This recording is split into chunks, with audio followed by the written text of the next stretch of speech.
अभी मैं जो है हिमालय पर्यावरण शिक्षा संस्थान है मातली में, और वहाँ के संस्थापक आदरणीय श्री सुरेश भाई जी, जो कि जाने माने पर्यावरणविद भी हैं और रक्षा सूत्र आंदोलन के संस्थापक भी रहे हैं, उसके प्रणेता रहे हैं। और आप जो हमारे समसामयिक मुद्दे होते पर्यावरण से जुड़े हुए, प्रकृति संरक्षण से संबंधित होते हैं, आपदाओं से संबंधित होते हैं, तो आपके जो अनुभव हैं बहुत दीर्घकालिक हैं। आपकी जो सोच है वो पहाड़ों के प्रति हमेशा, आपकी जो लेखनी है, आपके जो मुद्दे हैं वो हमेशा छाए इसी चीज़ के लिए रहते हैं, क्योंकि आप पहाड़ों का जो दर्द है उसको समझते हैं। अभी जो हाल ही में जो हमारा सिलक्यारा में जो अभी ये जो चार धाम के सड़क के लिए जो टनल बनाए जा रहे थे, उसमें जो है इतना बड़ा जो अभी ये मुद्दा हुआ था जिसमें लैंडस्लाइड हो गया था अंदर से, और उसमें 41 मजदूर उसमें जो है अंदर फंस गए थे। तो पूरी जद्दोजहद राष्ट्रीय स्तर पर ही मामला छाया रहा, और बड़ी सशक्त होकर के प्रशासन ने कदम उठाया और इसमें सफलता भी पाई, और सकुशल जो 41 श्रमिक है वो बाहर तो आ गए। लेकिन कहीं ना कहीं आज ये चिंतन करने वाली बात है कि हम इन पहाड़ों के प्रति अभी भी इनको समझने में कहीं भूल तो नहीं कर रहे हैं, और यदि हम भूल कर रहे हैं तो क्या इसमें सुधार की गुंजाइश है? क्योंकि आप बखूबी से इन मुद्दों पे बात भी करते हैं, और खुले मंचों पे हों या लेखनी के माध्यम से हों, आपके जो तर्क हैं वो हमेशा बहुत महत्वपूर्ण रहते हैं। तो निसंदेह आज के इस समय में उनको समझने की बहुत आवश्यकता भी है। तो आदरणीय सुरेश भाई जी।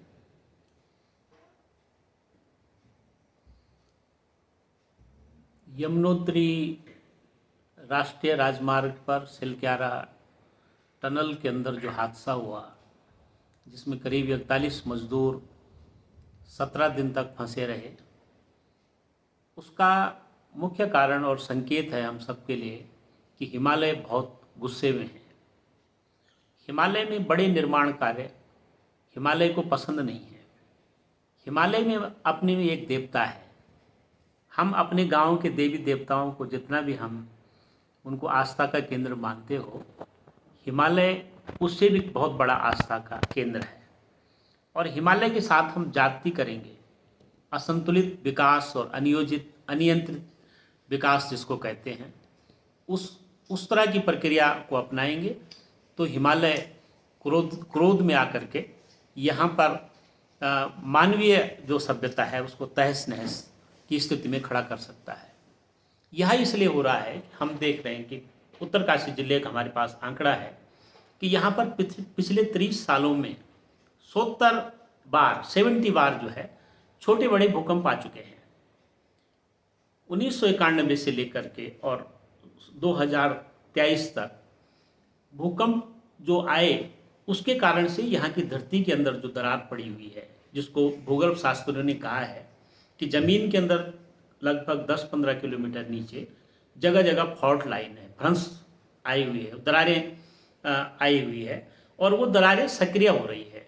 और जब वो सक्रिय हो जाती है, वो उसमें किसी तरह का कंपन पैदा होता है, तो उससे वो चौड़ी होती जाती है। और उसी दरारों के ऊपर यदि बड़े निर्माण कार्य होंगे तो निश्चित ही वहाँ पर भूधसाव और भूस्खलन की समस्याएं पैदा होगी। असल में सिलक्यारा जो टनल है वो फॉल्ट लाइन के ऊपर बन रही है। उसके नीचे भी बहुत बड़ी दरार आई हुई है, और उसके ऊपर जो है राड़ी का पर्वत है जहाँ पर बर्फ़ पड़ती है, बहुत घनी सघन बायोडाइवर्सिटी है। उसके आसपास आगे पीछे छोटे छोटे बड़े जल स्रोत हैं, और ग्लेशियर जब पिघलता है तो बहुत जल्दी जल्दी वो जगह खाली होती रहती है। उसका प्रभाव जो है वहाँ की धरती पर है। और उसके अंदर जब कोई टनल बनेगी, कोई निर्माण काम, बड़ा निर्माण होगा, बड़ा जो है उसके अंदर हम जाने की कोशिश करेंगे, तो उसका फ़ायदा यही होगा, उसका जो परिणाम होगा बाद में वो यही होगा कि वहाँ पर जो भू धसाव की समस्या जो है वो अधिक पैदा होगी। ये हिमालय का संकेत है कि हम यदि समय रहते नहीं समझ पाए तो सिलक्यारा में जो घटना हुई उससे पूरा हिमालय क्षेत्र तो चिंतित है ही, लेकिन पूरे देश के लोगों ने इस दौरान में समझा है कि हिमालय कितना संवेदनशील हो गया है। सारे दुनिया के लोग कहते हैं कि हिमालय एक नया पहाड़ है, और नए पहाड़ के साथ यदि अधिक छेड़छाड़ करेंगे तो वो कभी भी लगातार दरक सकता है। हमने देखा कि इस बरसात में, जो 2023 की बरसात में, लगभग 1000 स्थानों पर लैंडस्लाइड हुआ है। और सड़कें बंद रही है, 4 धाम यात्राएं रुकी रही है बहुत लंबे समय तक। और ये पिछले 10 सालों से ज़्यादा ही हो रहा है, क्योंकि हम लोगों ने अपने जो विकास की जो दर है हिमालय में बढ़ाई, और हमने विकास के नाम पर जो एक प्रकार से हम हिमालय से अधिक चीज़ लेना चाहते हैं, हिमालय की मिट्टी को लेना चाहते हैं, पत्थर को लेना चाहते हैं, हिमालय को पानी को लेना चाहते हैं, लेकिन हम हिमालय को उस हिसाब से वापस कुछ नहीं दे पा रहे हैं। न तो हम वहाँ जल संरक्षण कर पा रहे हैं, न हम वहाँ अधिक से अधिक जो जो चौड़ी पत्ती के जंगल है, ना हम उसी को बचा पा रहे हैं, और ना जो है हम मिट्टी को रोक पा रहे हैं। अब जो जलवायु परिवर्तन जिसको कह रहे हैं, उसके कारण जो अनकंट्रोल जो रेन हो रही है, उस रेन के कारण से तो जो जगह जगह फॉल्ट लाइन है और भूकंप आ रहे हैं, उसके ऊपर यदि बड़े निर्माण कार्य और वो भी ब्लास्टिंग से हो रहे होंगे तो वो बहुत जल्दी दरक करके नीचे आएगा। ये इसका सबसे बड़ा कारण है। ये बहुत सीधी सादी भाषा में हम कह रहे हैं। मुझे लगता है कि प्रोफेसर खड़क सिंह बालदिया हमारे बीच में अब नहीं है, लेकिन उन्होंने सारी चीज़ें लिखी हुई है और राज्य और केंद्र की सरकारों को वो अवश्य पढ़ना चाहिए कि क्या उन्होंने कहा है। वो एक ऐसे भूगर्भ शास्त्री रहे हैं जिन्होंने बाकायदा एक मार्ग निर्देशन किया है, उसके लिए किताबें लिखी है, और एक हमारे पास मार्गदर्शिका है हिमालय बचाने के लिए कि हम कैसे जो है अपने यहाँ हिमालय को सुरक्षित रख सकते हैं। हमें जानकारी है कि 2017-18 में देहरादून में एक मीटिंग हुई थी, जिसमें जो है वो के.एस. बालदिया जी और सुंदरलाल बहुगुणा जी और कई लोग इकट्ठे हुए थे। उन्होंने कहा था कि उत्तराखंड में जितने भी बड़े निर्माण कार्यों की डीपीआर बनाई जा रही है, उसमें कहीं भी आपदा का सामना करने के लिए कोई तैयारी नहीं है, कोई एलिमेंट नहीं है कि जहाँ पर हम बड़ी आपदा यदि आ जाए, पहाड़ दरक जाए, भूदशा हो जाए, कहीं पर हम बड़े निर्माण करते करते जो है वो नीचे गिर जाए और उसके नीचे लोग फंस जाए, उसका सामना करने के लिए जो आपदा प्रबंधन होना चाहिए उसकी बहुत बड़ी कमी है। क्योंकि हम जिस हिसाब से हम पैसा खर्च कर रहे हैं बड़े निर्माण कार्यों के नाम पर, हम पर्यटकों के लिए जो रास्ता यहाँ खोलना चाहते हैं बहुत जल्दी जल्दी में, उसका एक और बड़ा जो है उसका दुष्परिणाम हमारे सामने आ रहा है। हम कह रहे हैं सरकार से कि भाई आप देखो कि जगह जगह यदि आप सुरंग आधारित परियोजनाओं को बनाएंगे, जैसे कि हम सुन रहे हैं कि ऋषिकेश कर्णप्रयाग रेल लाइन के बाद जो लगभग 126 किलोमीटर है, उसके बाद जो है वो देहरादून से लेकर के और यहाँ उत्तरकाशी तक गंगोत्री रेल लाइन बनेगी, और वो भी 120 किलोमीटर के में बनेगी, और वो जो है लगभग 70 किलोमीटर टनल में होगा। अब आप बताइए कि जैसे वहाँ मजदूर फंस गए थे सिलक्यारा में, वैसे वहाँ पर यदि चलती हुई जिंदगी फंस जाए, रेलगाड़ी फंस जाए, तो उसको तो निकाल भी नहीं सकते बड़ी टनल से, छोटी टनल से तो फिर भी निकाल सकते हैं। ये संभावना इसलिए है कि हिमालय बहुत संवेदनशील है, हिमालय कांप रहा है भूकंप से, और भूस्खलन की समस्याएं उसके कारण से बढ़ रही है, बड़े निर्माण कार्य और विस्फोट उसका सबसे बड़ा कारण है। तो ये जगह जगह जो हम टनल प्रदेश बना रहे हैं, इससे जो है हिमालय को बहुत बड़ा नुकसान होगा। दूसरी तरफ जिन रास्तों से होकर के जो दुनिया भर के देश के पर्यटक और तीर्थ यात्री जो 4 धाम में आ रहे थे वर्षों से, बहुत पुराने समय से, वो तो ऐसी सी जगह से आ रहे थे जहाँ छोटे बाजार बन गए हैं, होटल और रिजॉर्ट वहाँ पर बन गए हैं, चाय की दुकानें बन गई है। हम उसको किनारा कर रहे हैं और हम टनल के अंदर प्रवेश करा रहे हैं लोगों का। तो क्या होगा, जो छोटे छोटे बाजार बने थे, जो छोटे छोटे जो रहने के लिए जो लोगों ने होटल बनाए थे, वहाँ तो लोग रहेंगे नहीं। अब सिलक्यारा टनल यदि बन गई तो बड़कोट बाजार जो है वो बिल्कुल खाली हो जाएगा, वहाँ कोई पर्यटक नहीं जाएगा, क्योंकि लोग सीधा जो है यमुनोत्री जाएंगे। तो ऐसी कई जगह जो है इन टनल्स का पर्यावरणीय दुष्प्रभाव तो है ही, लेकिन पर्यटन पर जो लोगों को रोजगार मिलना चाहिए, लोगों की आजीविका सुरक्षित रहनी चाहिए, लोगों के जो एग्रीकल्चर प्रोडक्ट है उसकी बिक्री बाजार में होनी चाहिए। दुनिया के लोग, हम मिलेट्स की बात कर रहे हैं कि उत्तराखंड का मिलेट्स जो है बाजार में आए, उसको प्रत्येक व्यक्ति उसका उपयोग करें, उससे स्वस्थ रहें, मस्त रहें, अच्छे से रहें, उसके लिए जो हम प्रचार कर रहे हैं। दूसरी तरफ हम यहाँ पर जो उस प्रक्रिया के साथ जो समाज जुड़ा हुआ है, उस समाज ने जो अपने लिए जो रोजगार के साधन खड़े किए, वो तो हमारे टनल ने उसको दरकिनार करने की भविष्य की योजना है। हम कह रहे हैं कि हम मुख्यमंत्री पुष्कर सिंह धामी जी ने ये बहुत अच्छी बात कही कि सिलक्यारा टनल के बाद वो इसकी पुनर्समीक्षा करेंगे उत्तराखंड में भी, कि जहाँ जहाँ टनल बेस प्रोजेक्ट बन रहे हैं उस पर विचार करेंगे। पुनर्विचार की जरूरत है। हम कह रहे हैं कि इस पर रीथिंक की जरूरत है। पुनर्विचार की जरूरत इसलिए है कि यदि हम अपनी मर्जी से, देखा देखी से, हम विदेशों की नकल करके, जापान और दूसरे देशों की नकल करके हम सुरंग बनाएंगे, तो वो टेक्नोलॉजी हमारे पास है ही नहीं। क्योंकि सिलक्यारा टनल भी विस्फोटों से बन रही थी, वो ड्रिल मशीन से तो बनी नहीं रही थी। क्योंकि ड्रिल मशीन तो वहाँ अब आई है, जब वहाँ पर जो है वो रेस्क्यू की बात आई और जो बड़ी बड़ी ड्रिलिंग मशीन मंगाई गई, जो ऊपर से भी खोदा गया, इधर से भी उधर से चारों तरफ से, उसको अब और अधिक संवेदनशील बना दिया गया है। अब वो टनल आगे किसी काम की नहीं है, ज़बरदस्ती इसको बनाना है विकास के नाम पर। सड़क को जो है, ये जरूर है कि सड़क लगभग 30 किलोमीटर कम हो जाएगी यमुनोत्री जाने के लिए, लेकिन यदि उसी के अंदर भविष्य में फिर इस तरह का हादसा होगा तब क्या होगा? उसका जिम्मेदार कौन होगा? क्या राज्य व्यवस्था उसकी जिम्मेदारी लेगी? क्या निर्माण कंपनी उसकी जिम्मेदारी लेगी? देखो, हम निर्माण कंपनी को दोषी इसलिए नहीं मानते ज़्यादा, व्यक्तिगत रूप से मैं, क्योंकि निर्माण कंपनी को ठेका जो है व्यवस्था देती है, हमारी सरकार देती है। और सरकार जो डीपीआर जो चेक करती है, जो उसके लिए पर्यावरणीय प्रभाव आकलन की जो सुनवाई होती है, वो कैसी होती है, क्या होती है, उसके लिए जिम्मेदार सरकार ही है। और उनको देखना चाहिए कि वहाँ पर पर्यावरणीय परिस्थिति को देख करके, संवेदनशीलता को देख करके, यदि वहाँ उपयुक्त है तो तब तो ठीक है, उपयुक्ति नहीं है, क्योंकि सिलक्यारा टनल के बारे में वैज्ञानिकों की रिपोर्ट और वहाँ के बारे में जो जानकारी मिल रही है कि वो सबसे जो है किनारा कसी कर दी गई, EIA से किनारा कसी कर दी गई, कितनी जंगल काटे गए हैं, कितना मलबा जो है वो गदेरे में डंप कर दिया गया है, जहाँ से पानी आता है, पानी ऊपर से आकर के वो भागीरथी को फीडबैक करता है। तो हम भागीरथी के पानी को भी कम कर रहे हैं, जबकि हमने नीचे टीरी बांध बना रखा है। ऐसी जगह जगह हम टनल बनाएंगे तो हम अपनी बड़ी नदियों में एक तरह से हम पानी रोकने का भी काम कर रहे हैं। हम अपने जल संरक्षण को मार रहे हैं एक तरह से। हिमालय में ही, हिमालय ऐसी स्थिति में जो है रेगिस्तान बन जाएगा, क्योंकि हम देख रहे हैं कि जब मलबा जगह जगह से उसके डंपिंग यार्ड, घाट, गदेरों और लोगों की खेती बाड़ी, चारागाह और मकानों के आसपास ढेरों के रूप में खड़ा हो जाएगा, तो फिर क्या होगा? बरसात के समय वो नीचे बहेगा, क्योंकि हमने देखा है कि 2013 की जो आपदा आई, उसमें जो 24 जल विद्युत परियोजनाएं थी, उसकी सुरंगों से जो मलबा, लाखों टन मलबा जो जगह जगह ढेरों के रूप में खड़ा था, वही जो है सबसे विनाश का कारण बना है। हजारों लोग मरे केदारनाथ आपदा में। और उसके बाद हमने देखा 2021 में कि ऋषिगंगा हाइड्रो पावर प्रोजेक्ट में के आसपास जो बाढ़ आई थी, जो ऊपर से ग्लेशियर टूटा था रेणी गांव के पीछे से, वो उसने जो है तपोवन की टनल के अंदर जो 206 मजदूर काम कर रहे थे, उनको मलबे में दफन कर दिया। आज भी उनकी लाशें जो है वहाँ से मिल रही है, जिसमें 101 से अधिक डेड बॉडी जो है अभी तक केवल मिली है, और 206 लोग लापता हैं। तब से उनका पता ही नहीं कि वो गए कहाँ, वो मर चुके हैं। और तब से कितना समय हो गया? 1-1.5 साल से ऊपर हो गया। तो ऐसी स्थिति बन रही है। हमने उत्तरकाशी में देखा कि यहाँ पर भी 2005 में मनेरी भाली परियोजना की सुरंग में भी जो है मजदूर फंसे थे, भले उनको 24 घंटे के अंदर निकाल दिया गया था। टिहरी बांध के विरोध के दौरान हमने देखा कि टिहरी बांध की सुरंग बनते समय वहाँ पर सैकड़ों मजदूर मारे गए। उसकी खबर तब मीडिया उतना नहीं था, सघन रूप से काम नहीं करता था, लेकिन आज हम देख रहे हैं कि आज मीडिया बहुत सघन है, बहुत जल्दी खबर प्रसारित कर लेता है, लेकिन टिहरी बांध में भी सैकड़ों मजदूर मारे गए हैं, जिसके बारे में कोई खबर नहीं थी।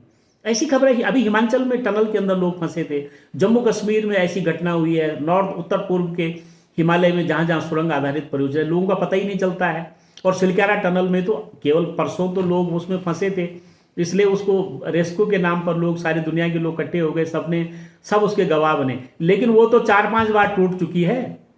सिलक्यारा टनल पिछले 4-5 साल से उसमें निर्माणाधीन है वो, लेकिन उसके अंदर कई बार भूस्खलन हो चुका है। और जिस स्थान पर भूस्खलन हो रहा है अंदर से, उसका उन्होंने ट्रीटमेंट तक नहीं किया। वहाँ से ह्यूम पाइप हटाए गए, और वो पाइप हटाने से यदि वो लगे होते वहाँ, तब भी मजदूरों के पास पहुँच सकते थे। अब वो कंपनी ने इतना अस्त व्यस्त ढंग से काम करा रही थी कि दिवाली के समय मजदूरों को छुट्टी नहीं दी।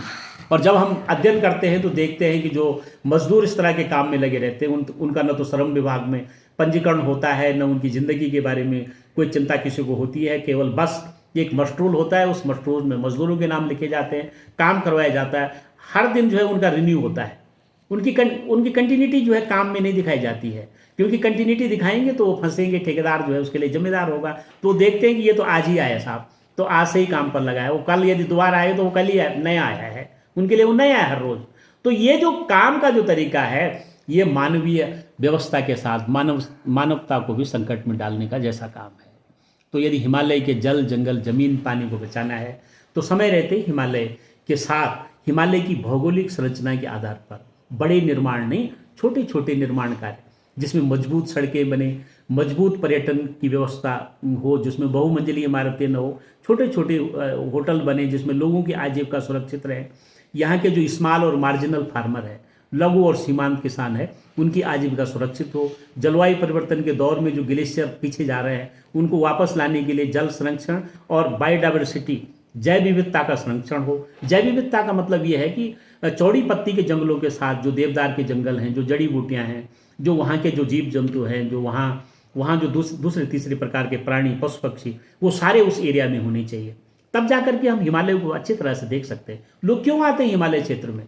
पर्यटन के नाम पर या टूरिस्ट या तीर्थ यात्री के नाम पर क्यों आते हैं? लोग चाहते हैं कि उनके सामने नदी दिखाई दे, गांव का उत्पाद दिखाई दे, गांव की चीज़ को खाएं।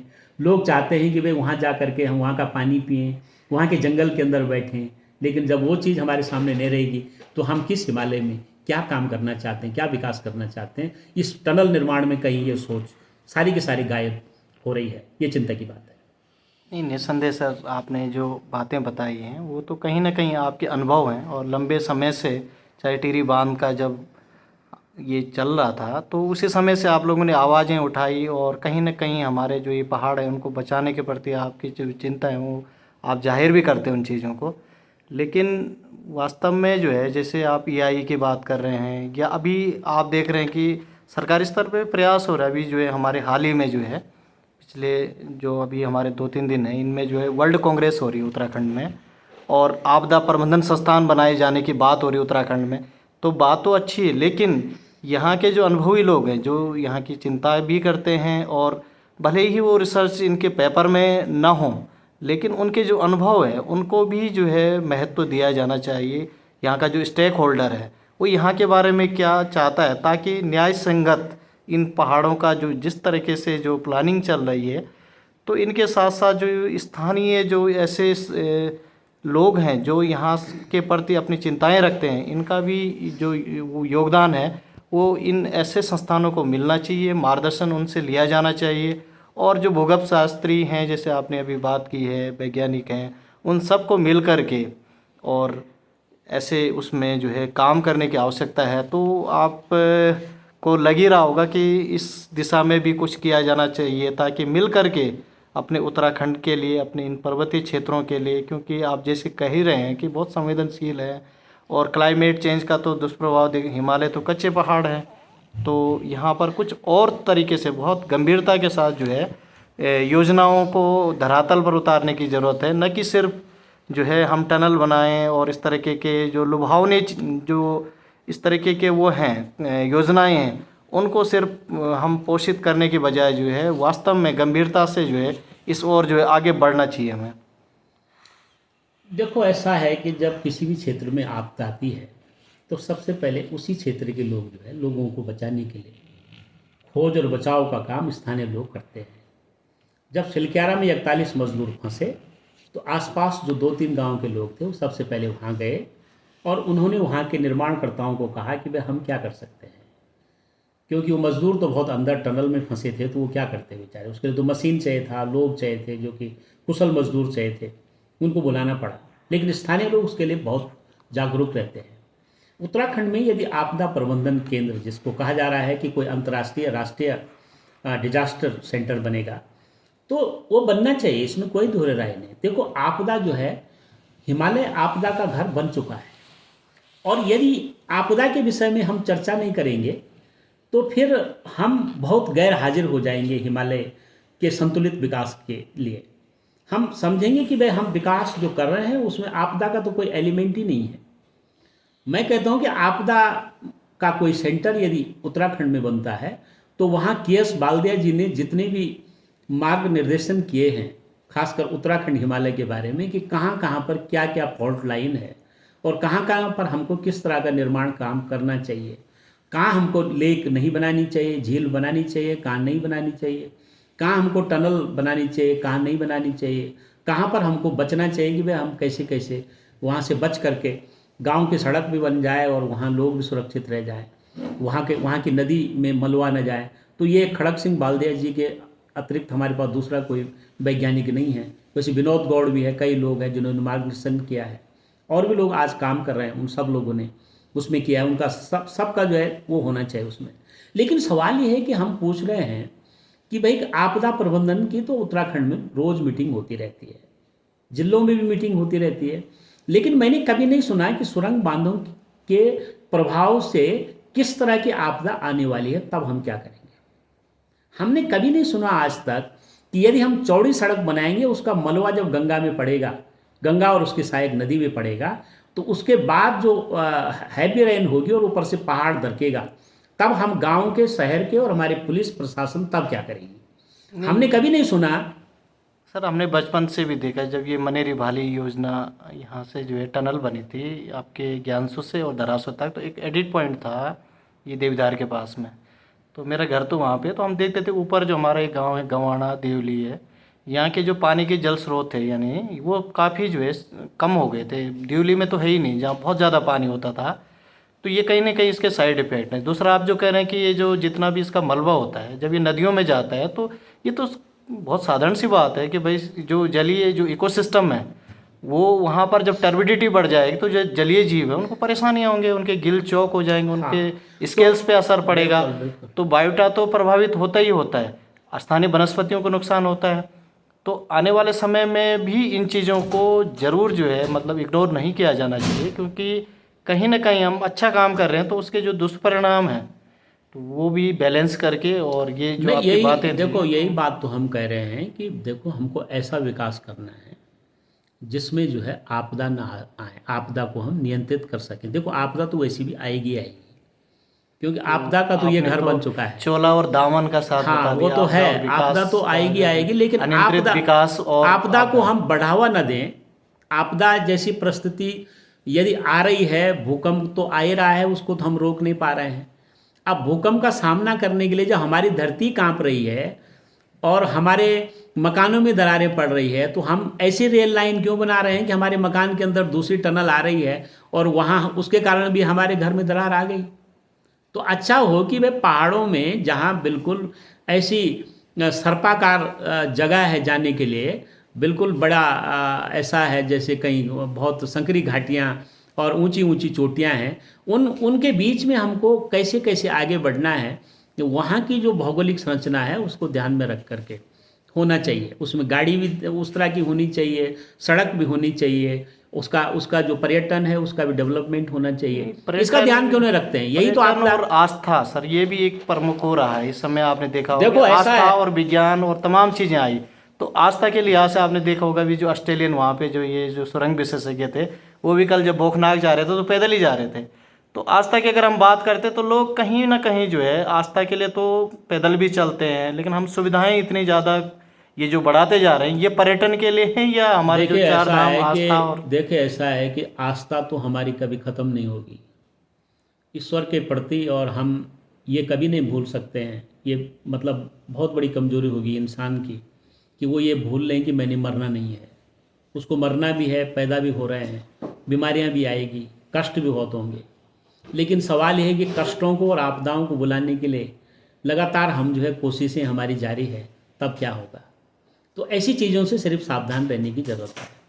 तो हमारी यही कोशिश है कि हम इसी बात को सुझाव के तौर पर कह रहे हैं कि भाई यहाँ पर केवल उसी की बात नहीं है, केवल टनल बेस प्रोजेक्ट की बात नहीं है, बल्कि हिमालय का पूरा अध्ययन जो हो रखा है, ऐसा नहीं कि करने की ज़रूरत है। हमारे जितने भी विश्वविद्यालय हैं, चाहे गढ़वाल विश्वविद्यालय, केंद्रीय विश्वविद्यालय, चाहे कुमाऊँ का विश्वविद्यालय, चाहे हमारे छोटे छोटे अलग जो महाविद्यालय बने हुए हैं, कहीं ना कहीं हमारे रिसर्चर ने अध्ययन करके हर घाटी, हर चोटी का, हर नदी का अध्ययन करके उसकी रिपोर्ट जो है उनके प्रोफेसर्स के पास है। वो सारी इकट्ठी करो, वो वही बात कह रहे हैं जो हम कह रहे हैं। उनकी रिपोर्ट में वही बात है कि यदि सुरक्षा करनी है तो ऐसा करो। तो भाई जब हमारे पास रिपोर्ट है, सब कुछ है, सब जानकारियाँ हैं और विज्ञान है, टेक्नोलॉजी है, तो हम उसका इस्तेमाल करते हुए, जैसे गडकरी जी ने पार्लियामेंट में कहा कि वो हिमालय क्षेत्र में यदि कोई भी कंस्ट्रक्शन का काम करेंगे तो ग्रीन कंस्ट्रक्शन करेंगे। अच्छा, ग्रीन कंस्ट्रक्शन का मतलब क्या है? ग्रीन कंस्ट्रक्शन का मतलब है कि जो कुछ मलबा निर्माण से निकलेगा उसका वो प्रबंधन करेंगे। जैसे हम वन प्रबंधन करते हैं, वन को बढ़ाने का काम करते हैं, वैसे ही जो हम मलबा का प्रबंधन करेंगे। उसका प्रबंधन कैसे करेंगे कि जब वो बाहर निकलेगा तो दीवार लगा लगा करके उसको उसमें जमा करेंगे, और वैसे वैसे उसके ऊपर पेड़ लगाएंगे, और वहाँ पर एक बोर्ड भी लगाएंगे कि ये मलबा, ये डंपिंग यार्ड है। ऐसा कहीं आज तक हमने देखा, कहीं देखा किसी ने कि किसी कंपनी ने, निर्माण कंपनी ने, जिसने कंस्ट्रक्शन किया हो उत्तराखंड में, सड़क बनाई हो या बांध बनाए हो या जो है रेल लाइन बना रहा हो, उसने कहीं लिखा हुआ है कि ये डंपिंग यार्ड है? वो डंपिंग यार्ड तो उनकी नदी है, जल स्रोत है, तो उसका उस पर कोई देख ही नहीं रहा है। असल में ये लापरवाही आपदा पर चर्चा करते करते हो रही है। तो आपदा पर चर्चा भी कर रहे हैं आप और ये लापरवाही भी आप करा रहे हैं, तो इससे बड़ी चिंता की बात क्या हो सकती है? हमें तो चिंता इस बात की है। बहुत ज़रूरी है, क्योंकि ये जो प्रबंधन है, क्योंकि ये भी तो कहीं ना कहीं ज़रूरी है ना। और सरकार ने हमारे जो ग्रीन ट्रिब्यूनल है उसके द्वारा भी गाइडलाइन बनाई। देखो दूसरी बात क्या है, देखो आपने EIA की बात करी, सरकार ने कानून बना दिया है 2023 का जो वन संरक्षण कानून है, उसमें जो संशोधन किया गया है उसमें EIA के प्रावधान हटा दिए गए हैं, NOC के प्रावधान हटा दिए गए हैं, और बॉर्डर पब्लिक से इसका रिलेशन होगा या नहीं होगा? ये देखो, यहाँ जो जितनी भी हिमालय क्षेत्र में जितनी भी अब टनल बनेगी या जो भी बड़े निर्माण कार्य होंगे, उसमें EIA की जरूरत ही नहीं है। केंद्र सरकार ने उसके लिए कानून बना दिया है, और 2023 का संशोधन है, इस पर हम लेख छाप चुके हैं अमर उजाला में और दर्जनों अखबारों में। EIA का कोई मतलब नहीं रह गया। DPR है, और DPR है, सारी चीजों को रखा जाएगा ना वो। हाँ, लेकिन है नहीं ना, प्रावधान हटा दिया। उसमें साफ कह दिया है कि वो जो केंद्र की जो योजनाएं हैं उसके अनुसार, उसके मार्गदर्शन में चलेगा, और केंद्र की जो योजनाएं होती है उसको राज्य सरकारें उसको ऐसा ढोती है जैसे नेपाली पीठ पर जो है वो सामान ढोता है दूसरे व्यक्ति का। तो लेकिन उस नेपाली को केवल इतना ही पता रहता है कि मुझे इसका मुआवजा, इसका वो मिलना है, मजदूरी मिलनी है। तो राज्य सरकार को भी इतना ही पता है कि हम ऑल वेदर तो बना रहे हैं, हमारे प्रदेश का जो भी नुकसान होगा, टनल बना रहे हैं, जो भी नुकसान होगा, लेकिन हमें कुछ कमीशन तो मिल ही जाएगा। बस तो यही व्यवस्था है, चल रही है। आपदा प्रबंधन यही हुआ असल में, तो इससे बड़ा आपदा प्रबंधन है नहीं। अच्छा, दूसरी बात क्या है, हम एक चुनौती खड़ी कर रहे हैं कि बहुत अच्छी बात है, आपदा की बात करो। आपदा वाले जितने भी जिलों में विभाग हैं उसमें कितने लोग हैं? उसमें सारी वैकेंट सीटें हैं, रिक्त पड़ी हुई है सीटें।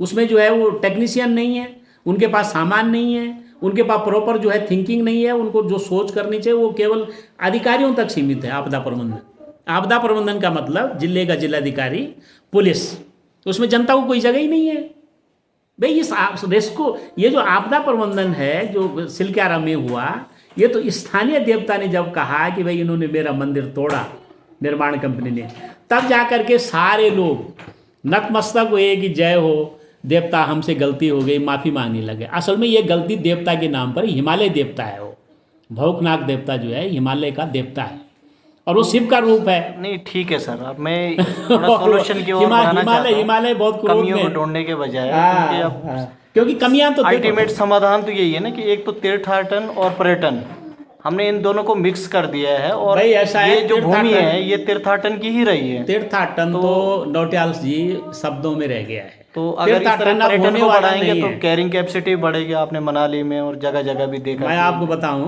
तीर्थाटन तो अब बचा नहीं है, तीर्थाटन तो शब्दों में बचा हुआ है, जैसे अब EIA शब्दों में बचा है। अगर हम इसको देवभूमि कह रहे हैं तो कहीं ना कहीं देवभूमि भी शब्दों में बचा हुआ है। देवभूमि के ऊपर जितने अत्याचार हो रहे हैं निर्माण के नाम पर, देवभूमि के मंदिरों को जिस तरह से तोड़ा जा रहा है, जैसे भौकनाक का देवनाग का मंदिर का क्यों तोड़ा उन्होंने? वहाँ क्यों तोड़ा?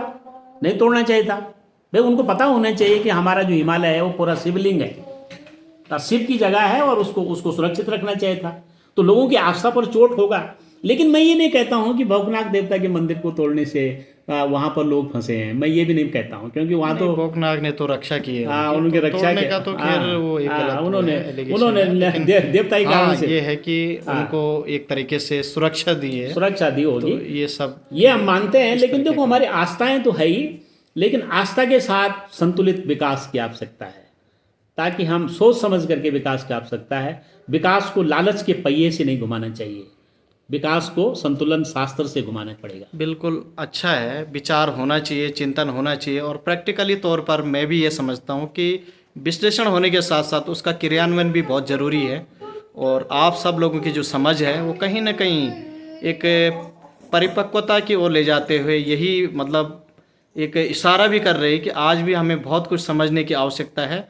और इन पहाड़ों को जो आप कह रहे थे कि यहाँ के जो हकाकूक हों, जैव विविधता हों और हिमालयी जो नैसर्गिक सौंदर्यता है, इसको मेंटेन रखने के लिए हमें थोड़ा विकास का जो आयाम है वो एक बिल्कुल स्थायी विकास के तौर पर संपोषणीय विकास का जो एकदम जो स्पष्ट जो गाइडलाइन है उसको क्रियान्वयन करने की आवश्यकता है। और मिल कर के स्थानीय जनों के साथ और जो भी हमारे नीति निर्माता हैं उन सबको एक साथ काम करने की आवश्यकता है।